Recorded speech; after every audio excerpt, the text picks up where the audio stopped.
Assalamualaikum warahmatullahi wabarakatuh. Perkenalkan, kami dari MA Watonia 1 ingin menerangkan tentang perilaku menyimpang. Mari kita dengarkan sama-sama. Pengertian perilaku menyimpang adalah setiap perilaku yang tidak sesuai dengan norma-norma dalam masyarakat. Sedangkan pelaku yang melakukan penyimpangan itu disebut devian. Adapun perilaku yang sesuai dengan norma dan nilai yang berlaku dalam masyarakat disebut konformitas. Ciri-ciri perilaku menyimpang. Menurut Paul B. Horton, penyimpangan memiliki ciri-ciri sebagai berikut.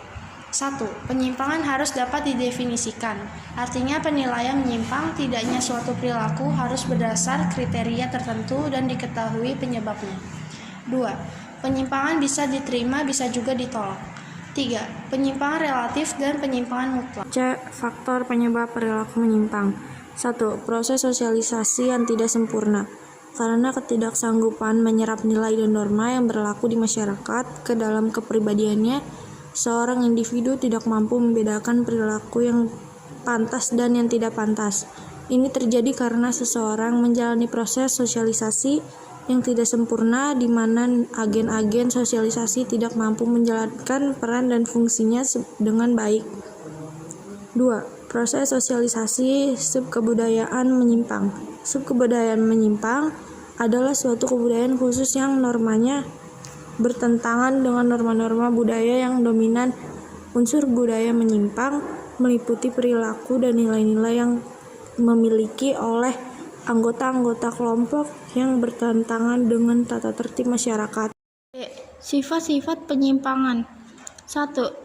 Penyimpangan positif merupakan penyimpangan yang terarah pada nilai-nilai sosial yang didambakan, meskipun cara yang dilakukan menyimpang dari norma yang berlaku.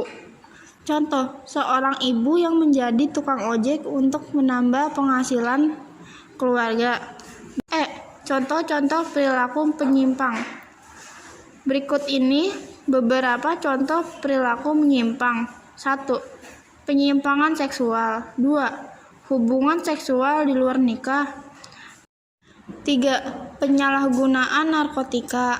4. Perkelahian antar pelajar. 5. Pembunuhan. 6. Minum minuman keras. Konsep dasar sosiologi dalam menganalisis gejala sosial.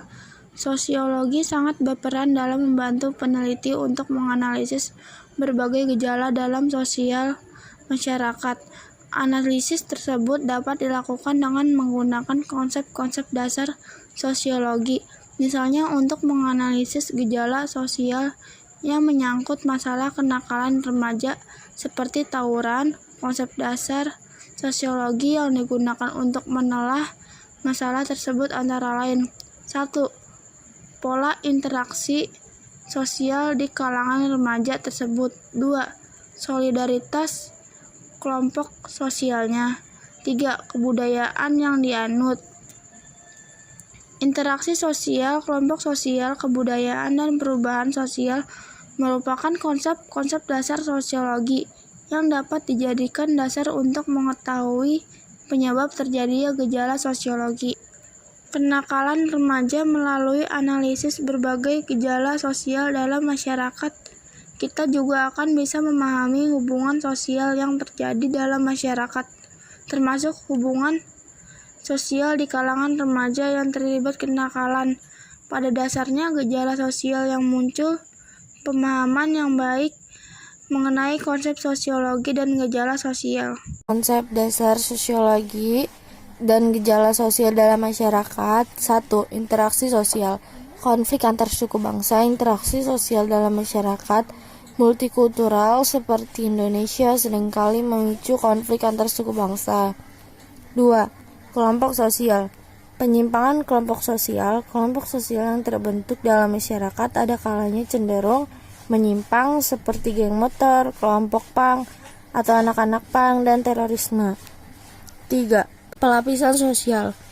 Kesenjangan sosial dalam masyarakat. Adanya pelapisan sosial dalam masyarakat seperti kelas atas, menengah, dan bawah seringkali memicu kesenjangan sosial dalam masyarakat.